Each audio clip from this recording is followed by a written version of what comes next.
दोस्तों, welcome back to LR chemistry YouTube channel. तो दोस्तों, जैसे कि आप जानते हैं कि मैंने पिछले वीडियो में जो है आपका ऑर्गेनिक केमिस्ट्री का जो जनरल ऑर्गेनिक केमिस्ट्री उसे कंप्लीट कर दिया था। और अब जो है आपके रियलिटी में चैप्टर स्टार्ट हो रहा है। तो जिसमें सबसे पहला आपके ऑर्गेनिक केमिस्ट्री के लिए सबसे पहला चैप्टर है हाइड्रोकार्बन।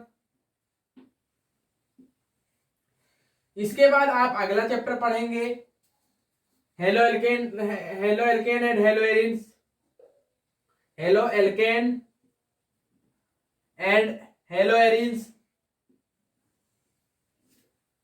और इसके बाद फिर तीसरे नंबर पे पढ़ेंगे आप alcohol phenol ethers, alcohol phenol and ethers, alcohols phenols and ethers. इसके बाद फिर बारी आएगी आपकी 1 2 3 4 एल्डिहाइड। चौथे नंबर पे आप पढ़ेंगे aldehyde, aldehyde ketone, aldehydes ketones and carboxylic acid acids. इसके बाद जो है फिर उसके बाद जो है आप पढ़ेंगे organic compound,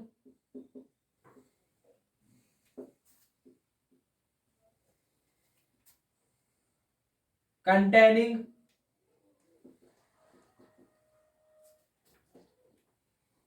organic compound containing nitrogen, मतलब नाइट्रोजनी कंपाउंड, नाइट्रोजनी कंपाउंड है ना, नाइट्रोजनी होगी। तो ये हो गए आपके 5। और लगभग एवरेज, आप एक एवरेज लेकर के चले आप, तो जो है इनको आप मान लीजिए कि 4 से 5 दिन पर चैप्टर, 4 से 5 दिन पर चैप्टर। इसका मतलब है कि आपको 20 से 25 दिन में ये चैप्टर्स खत्म हो जाएंगे। इसका मतलब आपकी ऑर्गेनिक केमिस्ट्री 20 से 25 दिसंबर के बीच में खत्म हो रही है। 20 से 25 दिसंबर यहां तक का टाइम लगेगा आपको। और हो सकता है कि थोड़ा जल्दी, वैसे मैं कोशिश तो करूंगा थोड़ा जल्दी करने की, 15 दिसंबर तक आपकी ऑर्गेनिक केमिस्ट्री खत्म हो जाए। तो ये रहेगा आपका सिलेबस। ये है ओनली काय का ऑर्गेनिक केमिस्ट्री का।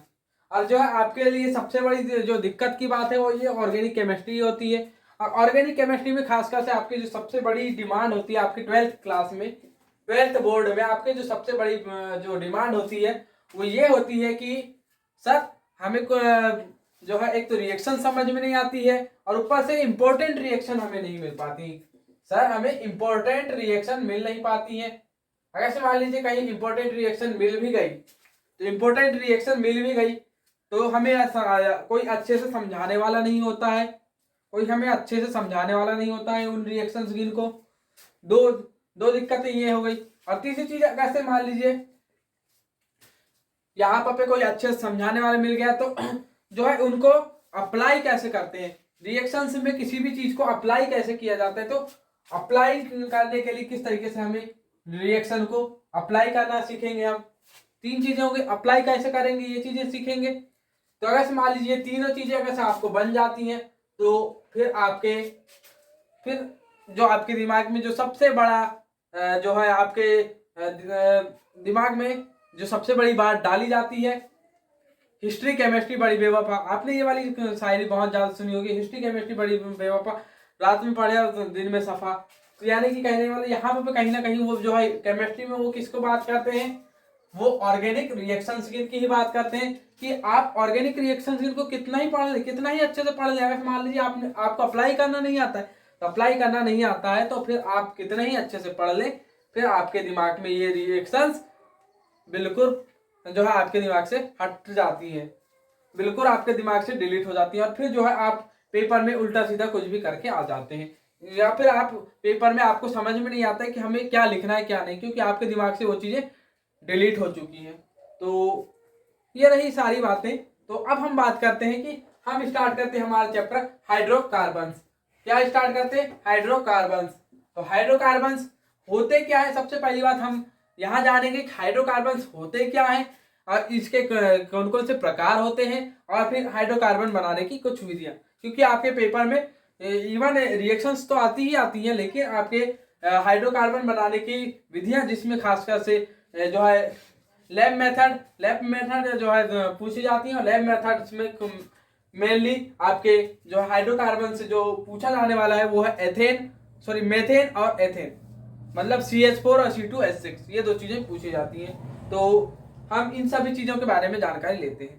तो आते हैं हम अपने नेक्स्ट स्लाइड में। अब बारी आती है हाइड्रोकार्बन होते क्या है। आपके दिमाग में पहले क्वेश्चन, सबसे पहला क्वेश्चन यही आना चाहिए कि हाइड्रोकार्बन होते क्या है। तो आपको बता दिया जाए कि हाइड्रोकार्बन कुछ नहीं, केवल और केवल हाइड्रोजन और कार्बन के मिश्रण होते हैं। हाइड्रोजन और कार्बन के मिश्रण होते हैं, मतलब कि आपके कार्बन में कुल मिलाकर के इसके जो मेन एटम होता है, यानी मुख्य परमाणु, वो होता है आपका, या फिर सेंट्रल एटम वो होता है आपका कार्बन। क्या होता है, सेंट्रल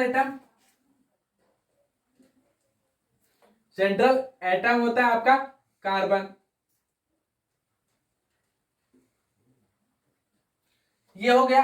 लेकिन इसके अलावा अनदर जो है, या फिर साइड एटम कहते हैं, साइड एटम की भूमिका के रूप में आपको यहाँ पर केवल और केवल हाइड्रोजन देखने को मिलता है। तो ये रही बात हाइड्रोजन। तो हाइड्रोजन देखने को मिलेगा, सेंट्रल एटम कार्बन और साइड एटम हाइड्रोजन, ये चीजें हो गई। तो अब यहाँ पर दिमाग में आपको आ रहा होगा, तो यहाँ पर आपको बता दिया जाए कि यहाँ पर कार्बन की चारों ही संयोजकता, एक तो कार्बन के मध्य बॉन्ड से होगी, या फिर कार्बन और हाइड्रोजन के मध्य बॉन्ड से होगी, ये बात याद रखें। तो यहाँ पर इसी के साथ बता दिया जाए कि यहाँ हाइड्रोकार्बन 3 प्रकार के होते हैं। हाइड्रोकार्बन यहीं से बता दिया, आपके दिमाग में आ गया होगा कि हाइड्रोकार्बन होते क्या है। हाइड्रोकार्बन कुछ नहीं, केवल और केवल हाइड्रोजन और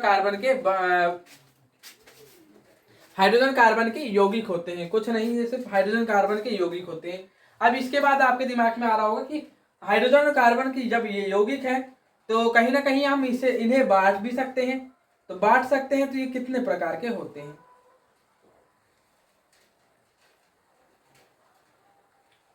तो ये आपको बता दिया जाए कि ये 3 प्रकार के होते हैं। कितने प्रकार के होते हैं बताइए, 3। तो अब यहां से आपको पता चल गया कि आपके हाइड्रोकार्बन होते हैं कितने प्रकार के, 3 प्रकार के। अब वो कौन कौन से होते हैं, तो सबसे पहले आपने नाम कहीं ना कहीं सुना ही हुआ है, एल्केन। दूसरे होते हैं एल्कीन, ये भी नाम सुने ही हुए हैं, एल्कीन्स। और थर्ड वन होते हैं एल्काइंस। थोड़ी बहुत जानकारी आपको पिछले चैप्टर में दे दी गई थी, एल्कीन और एल्काइंस के बारे में। तो ये होते हैं।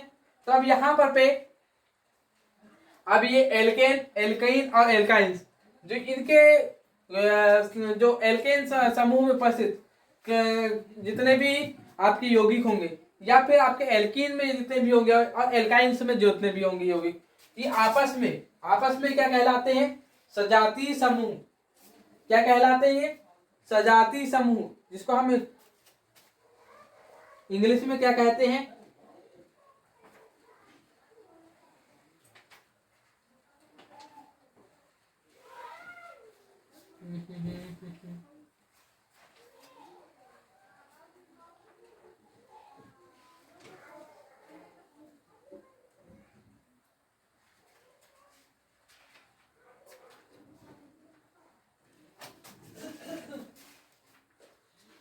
सजातीय श्रेणी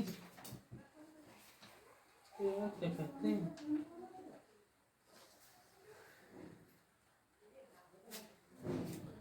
अब क्या है, आपको हर चीज जो है हो सकता है थोड़ी सी गड़बड़ हो रही, मेरे को उसकी जो है इंग्लिश मीनिंग ध्यान नहीं आ रही। चलो ठीक है, कोई दिक्कत नहीं। तो सजातीय समूह, अब सजातीय समूह होते क्या है, तो किसी एक परिवार, ये जो है एल्केन फैमिली, ये क्या होती है, एल्केन फैमिली या फिर एल्केन परिवार, ये एल्कीन परिवार मतलब, या फिर एल्कोहल परिवार, यानी कि किसी भी एक परिवार, आप आपको जो है जिसमें कि किसी एक तरीके के स्पेशल तरीके के आपको वो देखने को मिल जाए, एक स्पेशल तरीके का एक संरचना देखने को मिल जाए, एक स्पेशल तरीके की संरचना देखने को मिल जाए तो उसे हम कहते हैं एक स्पेशल फैमिली, तो उसे कहते हैं हम विशेष परिवार। तो उस किसी एक विशेष परिवार से बिलोंग करने वाले जितने भी आपके यौगिक होते हैं, एक स्पेशल फैमिली से जितने भी बिलोंग करने वाले जितने भी यौगिक होते हैं वो क्या कहलाते हैं? सजातीय समूह। क्या कहलाते हैं? सजातीय समूह कहलाते हैं। सजातीय समूह। अब सजातीय समूह, अब यहाँ पर पे सजातीय समूह में ये तीनों के और ये सजातीय समूह के लिए चाहे किसी भी तरीके के जो है आपके फैमिली हो उसके लिए एक क्या होता है? सामान्य सूत्र, जनरल फार्मूला। क्या होता है? एक जनरल फार्मूला होता है, ये ध्यान रखें, जनरल फार्मूला होता है। तो अब यहाँ पर आपके दिमाग में आ रहा होगा कि जब हर परिवार के लिए एक सामान्य जनरल फार्मूला होता है तो आपके एल्कीन और एल्काइंस के लिए भी एक जनरल फार्मूला होता होगा। तो जी हाँ, होता है। तो हम अब यहाँ पर लिख देते हैं आपके एल्केन का जो है जनरल फार्मूला वो होता है CnH2n+2। CnH2n+2 होता है। एल्कीन के लिए होता है ये, एल्केन्स के लिए हो गया, एल्कीन्स के लिए हो जाएगा आपका CnH2n। यहाँ पर आप एक चीज ध्यान देंगे, जब भी एल्केन एल्काइन और अभी यहाँ पर जो है आपको दिखाया जाएगा कुछ एक स्पेशल चीज जो कि अभी आप देख लेंगे। तो और थर्ड वन में देख रहे हैं एल्काइंस।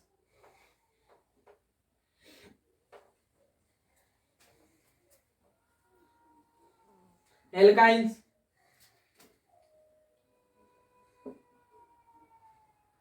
CnH2n-2। यहाँ पर आप स्पेशल चीज देख रहे हैं, अगर एल्केन से एल्कीन और एल्कीन से एल्काइन में जा रहा है तो आपको 2 हाइड्रोजन का लॉस सहना पड़ेगा, 2 हाइड्रोजन की कमी होगी। समान रूप से अगर से कार्बनों की संख्या सेम है तो हाइड्रोजनों की संख्या में 2 की कमी आएगी। यह है एल्कीन एल्काइन और एल्कीन्स में फर्क। अब यहाँ पर आपको तो जनरल रूप से मैंने बता दिया, एल्केन मतलब कि आपको पहले से पता है कि एल्केन यानी सिंगल बॉन्डेड, एल्कीन यानी डबल बॉन्डेड और एल्काइंस यानी ट्रिपल बॉन्डेड। और जब यहाँ पर बात करेंगे तो केवल और केवल एक डबल बॉन्ड पूरे पर जो जितना भी बड़ा कितना ही बड़ा कंपाउंड हो लेकिन केवल एक ही डबल बॉन्ड होगा, और यहाँ पर भी केवल एक ही ट्रिपल बॉन्ड होगा, केवल एक ही ट्रिपल बॉन्ड। अब यहाँ पर अगर डबल बॉन्डों की संख्या अब आप बोलेंगे, ये सारी चीजें तो बताऊंगा कि कहां से कैसा क्या, लेकिन यहाँ पर सजातीय श्रेणियों में आप चाहे किसी भी तरीके का परिवार हो वहां पर एक चीज ध्यान देंगे कि जब भी आप सजातीय श्रेणी में अपने जैसे कि आप CH4 आपका मीथेन, और फिर उसके बाद जाते हैं आप एथेन में C2H6, वहीं पर जाते हैं आप प्रोपेन C3H8। मैं आपको सबसे सिंपल वाले ग्रुप में ही ले जा रहा हूं, आपको सबसे सिंपल वाले ग्रुप में ले जा रहा हूं। तो यहाँ पर एक स्पेशल चीज देख रहे हैं आप, CH4 और C2H6 में एक चीज स्पेशल देख रहे हैं कि CH2 का अंतर है, मतलब एक कार्बन और 2 हाइड्रोजन का अंतर है। एक कार्बन बढ़ा तो 2 हाइड्रोजन बढ़े, एक कार्बन बढ़ा तो 2 हाइड्रोजन बढ़े। वैसे ही यहाँ पर भी एक कार्बन बढ़ा तो 2 हाइड्रोजन बढ़े। ये चीज देख रहे हैं, मतलब CH2 का अंतर देखने को मिलता है। चाहे किसी भी तरीके की आप फैमिली ले ले वहां पर आपका अंतर सिर्फ और सिर्फ आपको किस का मिलेगा? CH2 का। अब चाहे वो सिंगल डबल बॉन्डेड हो, चाहे सिंगल ट्रिपल बॉन्डेड हो, चाहे डबल डबल बॉन्डेड हो, चाहे डबल ट्रिपल बॉन्डेड हो, मतलब किसी भी तरीके का ग्रुप, एल्कोहलिक ग्रुप ले ले आप, चाहे कीटोनिक ग्रुप ले ले, या चाहे आप जो है ईथर ग्रुप ले ले। आपके दिमाग में जितने भी ग्रुप आ रहे हैं, ईथर से ध्यान आया आपका, ईथर तो आपके अल्कोहल वाले चैप्टर में था ना। हाँ, तो फिर वहां एक एस्टर वाला शायद एक चैप्टर होता है आपके 12th में, वो चैप्टरों के नाम के तरफ अपन फिर बाद में देख लेंगे। अभी तो ये रहा, चाहे एस्टर ग्रुप ले ले, चाहे किसी भी तरीके का ऑर्गेनिक कंपाउंडिंग ग्रुप ले ले, चाहे आप एमीन ले ले, नाइट्रिक या फिर आप नाइट्रिक ग्रुप ले ले, इवन आप एजो नाइट्रिक एजो ग्रुप ले ले, एजो ग्रुप ले ले, या फिर किसी भी तरीके का जिसमें कि आपके ऑर्गेनिक कंपाउंड है, तो वहां पर आपको CH2 का अंतर जरूर देखने को मिलेगा। CH2 का अंतर देखने को मिलेगा। पहली चीज आपको सजातीय श्रेणी समझ में आ गई। दूसरी चीज सजातीय श्रेणियों में अंतर समझ में आ गया कि CH2 का यानी दो क्रमागत अणु जितने भी है, किसी भी फैमिली के दो क्रमागत अणुओं में CH2 का अंतर होता है। फिर आपने एल्किन, एल्काइन, एल्काइन जो जनरल फार्मूला, इनके जनरल फार्मूले इनको देख लिए। तो ये रही बातें, तो ये आपने देखे। अब मैं आपको लेकर के चलता हूँ नेक्स्ट स्लाइड में, जिसमें हम एल्केन, एल्कीन और एल्काइंस में थोड़ा सा जो है डिफरेंस देखेंगे, और फिर उसके बाद एल्कीन्स के भी अलग अलग प्रकार देखेंगे आप, और एल्काइंस के भी थोड़े अलग अलग प्रकार देख लेंगे। तो जो है हम नेक्स्ट स्लाइड में ये सारी चीजें देख लेते हैं। इनके बीच जो डिफरेंस है, एल्केन, एल्केन्स, एल्कीन्स और एल्काइंस के बीच जो डिफरेंस है, इसके बारे में अब हम बात करते हैं। तो नॉर्मली आपको जो है यहाँ पर याद रखेंगे, यहाँ सभी के सभी बॉन्ड सिंगल बॉन्डेड होंगे, सभी के सभी सिंगल बॉन्डेड होंगे। यहाँ पर एक या एक से अधिक डबल बॉन्ड होंगे, एक या एक से अधिक। यहाँ पर अभी मैंने ये नहीं बोला कि एक या एक से अधिक डबल बॉन्ड होंगे, यहाँ पर अभी इसके प्रकारों पर आएंगे तब जाकर के कितने डबल बॉन्ड होते हैं इनके बारे में देखेंगे। यहाँ पर भी एक या एक से अधिक ट्रिपल बॉन्ड होंगे, और जितने ज्यादा ट्रिपल बॉन्ड होंगे, जितने ज्यादा डबल बॉन्ड होंगे, उस आधार पे फिर आप जो है यहाँ पर आप देखेंगे कि इनके जनरल फार्मूले में भी डिफरेंस आता है। जो यहाँ पर डबल बॉन्डों की संख्या में डिफरेंस आने के का जो प्रभाव पड़ता है वो जनरल फार्मूले में सबसे ज्यादा पड़ता है। ऐसा आपको देखना है, केवल और केवल कॉपी में देखना है। तो दूसरी चीज आपको केमिकल जो उनकी जो केमिकल प्रॉपर्टीज होती है, केमिकल प्रॉपर्टीज में भी डिफरेंस आता है डबल बॉन्डों की फिजिकल प्रॉपर्टीज पे। यानी कि अब आप खुद ही देखिए, आपको कोई बोले मीथेन, आपको सबसे नॉर्मल ही देख बता रहा हूं मैं, मीथेन, मीथेन नहीं, आपको आते हैं हम एथेन में, एथेन में आते हैं, एथेन, या फिर आपके एथीन, या फिर आप बात कर ले एथाइन।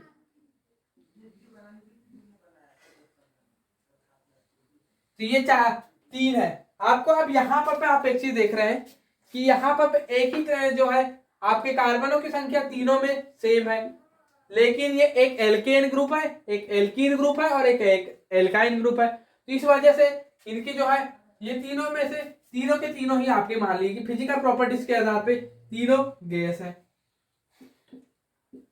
तीनों गैस है। लेकिन अब आप बात करेंगे बाकी चीजों, नहीं ये लिक्विड है, ये लिक्विड है आपका, आपका एथाइन जो है आपका लिक्विड हो जाता है। अब यहाँ पर फिर यहाँ पॉलीमराइजेशन बाकी चीजें तो बाद में देखेंगे। बहुत हो गए, असली बहुत अच्छा है। तो हम पॉलीमराइजेशन वगैरह सारी चीजें आपको काफी अच्छे से बाद में देखी जाएगी। तो ये रही। तो यहाँ पर जो देखना चाह रहे थे आप कि यहाँ पर इसके अलावा यहाँ पर इनके जो है एटॉमिक जो है एटॉमिक मास में डिफरेंस देखेंगे आप, चाहे आप जो है इसके बिहेवियर में जो है इनके एटॉमिक मास, बिहेवियर, इनके किसी अन्य परमाणु, अन्य अणुओं से रिएक्शन करने की टेंडेंसी, या फिर आप कह दें एसिडिक बिहेवियर, बेसिक बिहेवियर, और इवन आपके जितने भी केमिकल प्रॉपर्टीज होती हैं उनमें डिफरेंस देखेंगे। फिजिकल प्रॉपर्टीज में भी इनके कलर में डिफरेंस देखेंगे, इनके जो अट्रैक्शन फोर्स में डिफरेंस देखेंगे। काफी मेजरली डिफरेंस आपको इनमें समझ में आएगा। वैसे ही यहाँ पर डबल बॉन्डों की संख्या में भी अगर से मान लो आपके फर्क आता है, यहाँ डबल बॉन्डों की संख्या बढ़ती है, ट्रिपल बॉन्डों की संख्या बढ़ती है, तो भी यहाँ पर आपको ये सारी चीजों में डिफरेंस आपको देखने को मिलेगा। इवन यहाँ पर तो जो है आपको यहाँ थोड़ा सा अंतर देखने को मिला, लेकिन देखने को मिल गया क्या फिजिकल स्टेट में, फिजिकल स्टेट में भी देखने को मिल गया। वैसे यहाँ पर डबल बॉन्डों की संख्या में इंक्रीजमेंट होने पर आपको फिजिकल स्टेट में अंतर देखने को मिल जाता है। तो ये बात रही।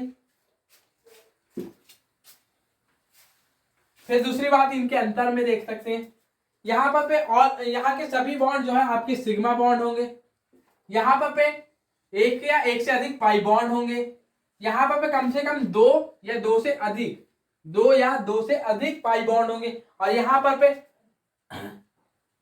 यहाँ पर पे जो है आपके एन पाइप होते हैं, डबल बॉन्ड कितने होते हैं एन पाइप, लेकिन यहाँ पर पे कितने डबल बॉन्ड बोला मैंने एन पाइप, यहाँ पर कितने होंगे, तो हमेशा याद रखे ना, जब भी आप एल्काइंस में जाएंगे तो 2n पाई होंगे डबल बॉन्ड, यहाँ पर पे डबल बॉन्ड है पाई बॉन्ड कितने होंगे एन पाई, और इसमें 2n पाई, और यहाँ पर ध्यान देंगे तो आपको हमेशा जीरो देखने को मिलेगी, यहाँ पाई बॉन्ड जीरो। अब यहाँ पर आप बात करेंगे, अब यहाँ पर केवल पाई बॉन्ड से नहीं होती, यहाँ पर सिग्मा बॉन्ड भी होंगे। यहाँ सिग्मा बॉन्ड के बगैर तो आप खुद भी जानते हैं कि कोई बॉन्ड या फिर कोई जो है आपका मॉलिक्यूल बन ही नहीं सकता, कोई मॉलिक्यूल अगर सिग्मा बॉन्ड नहीं है तो कोई मॉलिक्यूल बन ही नहीं सकता। हाँ, कभी कभार देखने को मिलता है कि आपके पाई बॉन्ड जो है स्ट्रॉन्ग हो जाते हैं, कुछ के कुछ एक केसेस में जो है आपके सिग्मा बॉन्ड से, जैसे कि आपके नाइट्रोजन में आपके स्ट्रॉन्ग हो जाते हैं आपके पाई बॉन्ड, ये हो जाता है, लेकिन बिना सिग्मा बॉन्ड के पाई बॉन्ड की कल्पना भी करना जो है आपके लिए पाप है, पाप, गलती नहीं पाप। तो अब हम आ रहे थे अपने, ये दो अंतर हो गए, मेजर जो दो डिफरेंस है वो यही है। अब यहाँ पर इसके बाद जो है फिजिकल प्रॉपर्टीज में, केमिकल प्रॉपर्टीज में, एसिडिक बिहेवियर में, बेसिक बिहेवियर में कैसे कैसे क्या डिफरेंस होते हैं, इन सब चीज़ों के बारे में आपको डिटेल वाइज मिलेगा। ये जो है आपके अट्रैक्शन फोर्स आपको बता दिया जाएगा। अगर आप जानना चाहते हैं, यहाँ पर बॉन्ड लेंथ की बात करेंगे, जो मेजरली डिफरेंस है, तो यहाँ पर लॉन्गेस्ट इन तीनों में लॉन्गेस्ट बॉन्ड लेंथ होगी, इन तीनों में लॉन्गेस्ट बॉन्ड लेंथ है, और इसकी लीस्ट बॉन्ड लेंथ, इसकी लीस्ट बॉन्ड लेंथ। अब जब यहाँ पे आपके एल्केन की लॉन्गेस्ट है, इसकी लीस्ट है, इन दोनों के बीच में होगी आपकी एल्किन की इन दोनों के बीच में हो जाएगी। अट्रैक्शन फोर्स की बात की जाएगी तो मोस्ट अट्रैक्शन फोर्स होगा आपका एल्काइंस में, मोस्ट अट्रैक्शन फोर्स आपका एल्काइंस में हो जाएगा, और यहां पर पे एल्किन्स में आपका लीस्ट हो जाएगा, लीस्ट अट्रैक्शन फोर्स, और यहां पर पे इन दोनों के बीच में है, इस वजह से मैं थोड़ा सा कर सकता हूं, इतना तो मानना है जी हाँ, आपको सिर्फ समझाना है। अब यहाँ पर पे अब इनके जो है फिजिकल स्टेट या फिर इनके बीच जो आपके अणुओं के बीच लगने वाले जो है इन हाइड्रोजन बॉन्ड या फिर अलग अलग तरीके के बॉन्ड जो बनते हैं, वो बॉन्डेड फोर्स यहाँ पर पे लिस्ट होगी, लिस्ट बॉन्डेड फोर्स, और यहाँ मोस्ट बॉन्डेड फोर्स हो जाएगी।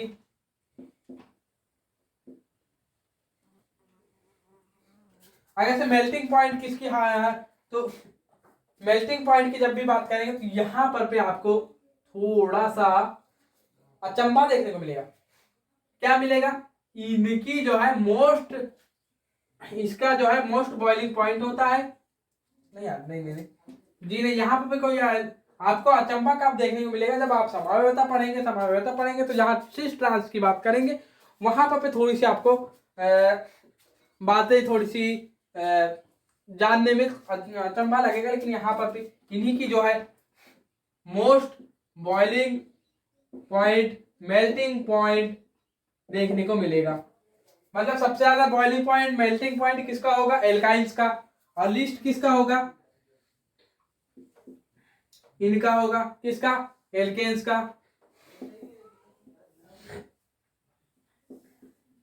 तो ये रही बात है। अब यहाँ पर इतने तो डिफरेंस आपके लिए काफी होना चाहिए, जब भी अगर गलती से अगर इन तीनों में डिफरेंस आ जाए तो अब आप जो है बता सकते हैं आसानी से।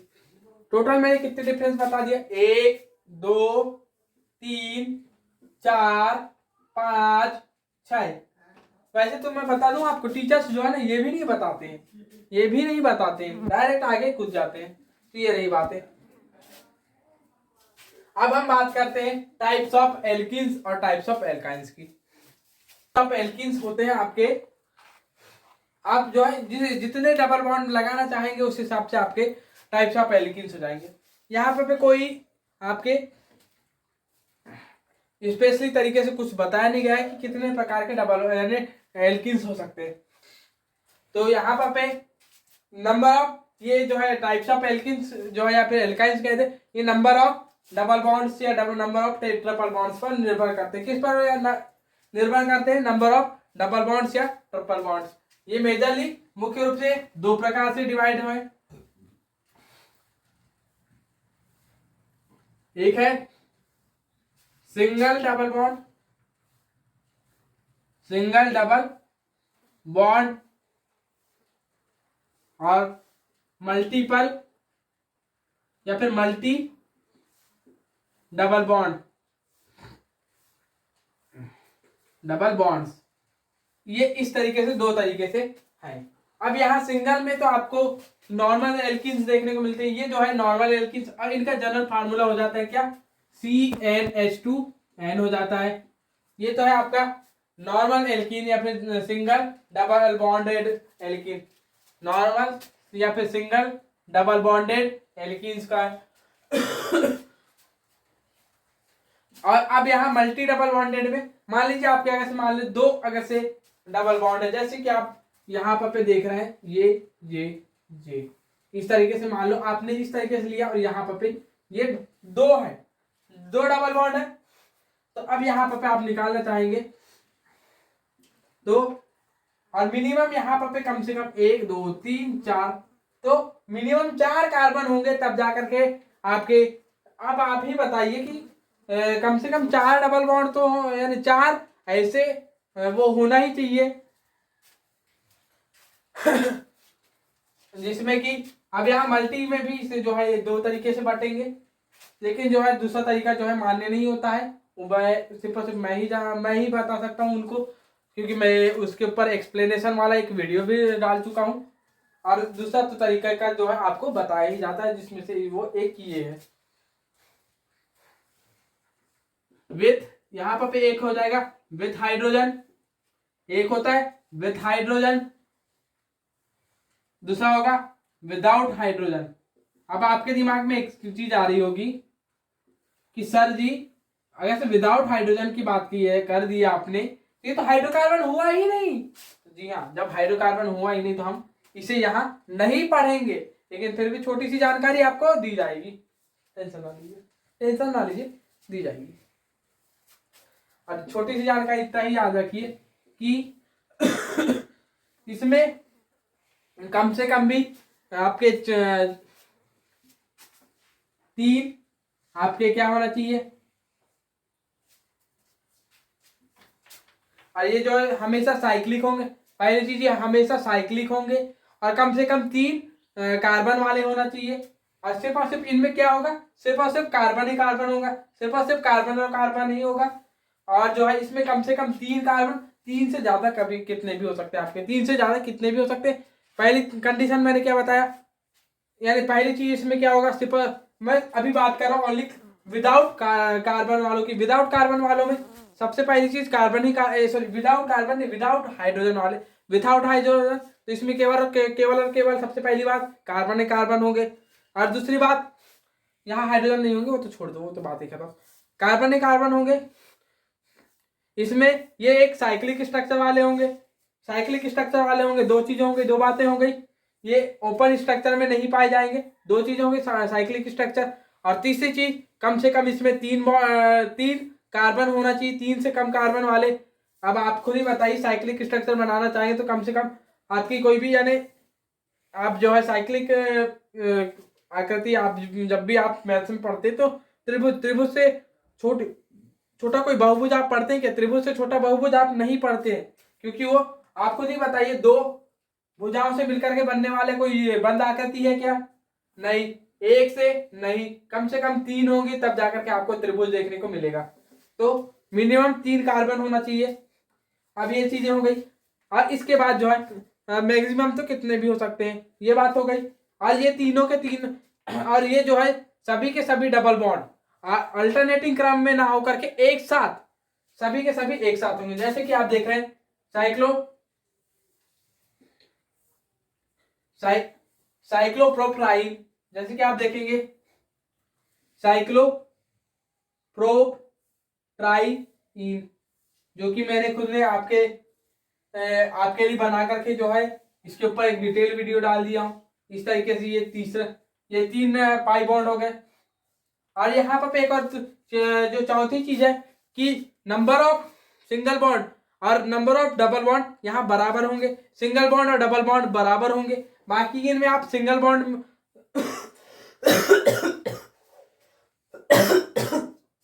ओपन चेन में हमेशा देखेंगे आप कि या फिर क्लोज चेन में भी बाकी जिसमें हाइड्रोजन है वहां पर पे आपके सिंगल बॉन्डों की संख्या ज्यादा होती है और डबल बॉन्डों की संख्या कम होती है। ये बात है। तो ये बात हो गई, तो इतनी चीजें हो गई। अब हाइड्रोजन ये 4 चीजें हो गई। और फिर यहाँ पर पे एक्सप्लेनेशन के रूप में सारी चीजें बता दिया था।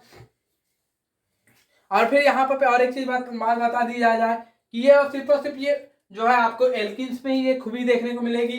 और फिर यहाँ पर पे 5वीं और सबसे स्पेशल बात, ये सभी के सभी अणु sp2 हाइब्रिडाइज्ड होंगे। क्या होंगे? सभी के सभी कार्बन sp2 हाइब्रिडाइज्ड होंगे।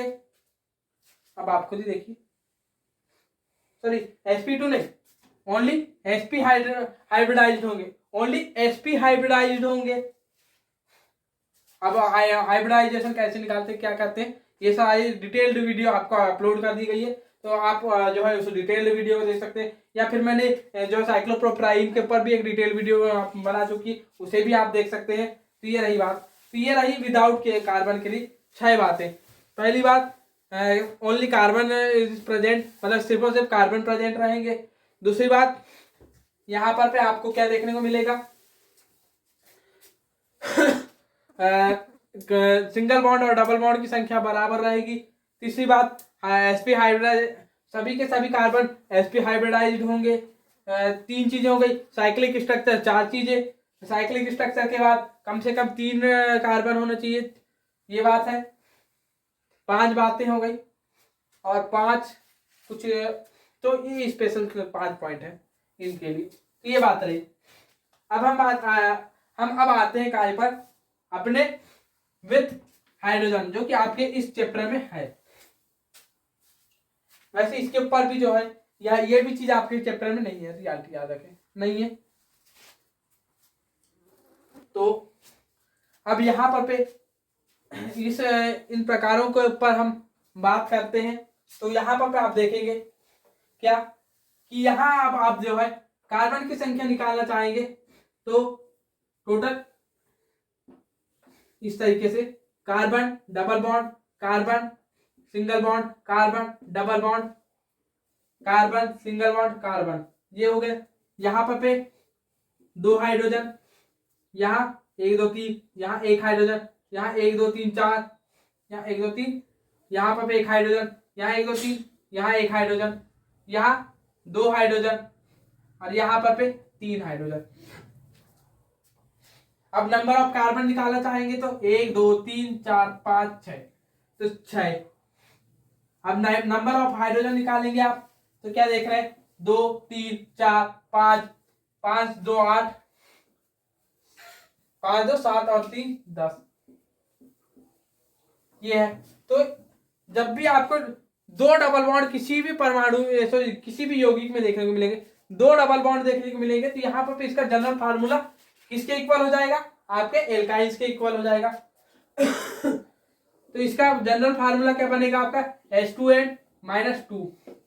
3 डबल बॉन्ड देखने को मिलेंगे, तो फिर आपको क्या देखने को मिलेगा, CnH2n-4 देखने को मिलेगा। 4 डबल बॉन्ड तो CnH2n-6, मतलब जितने ज्यादा जो है आपके डबल बॉन्ड है, मतलब ना जितने डबल बॉन्ड है उसके डबल को 2n में से घटाना पड़ेगा। 2 डबल बॉन्ड है तो 4 घटाना पड़ेगा, 3 डबल बॉन्ड है तो 6 घटाना पड़ेगा, 4 डबल बॉन्ड है तो कितना घटाना पड़ेगा, 8 घटाना पड़ेगा। कुल मिलाकर के यहाँ पर भी ये चीज ध्यान रखेंगे, जितने डबल बॉन्ड उसके डबल को आपको 2n में से घटाना है, जितने डबल बॉन्ड उसका डबल 2n में से घटाना है। ये बात है आपके एल्किन्स में। अब बात आती है एल्काइंस की। तो एल्काइंस के जो जनरल फार्मूला आप खुद ही निकालेंगे।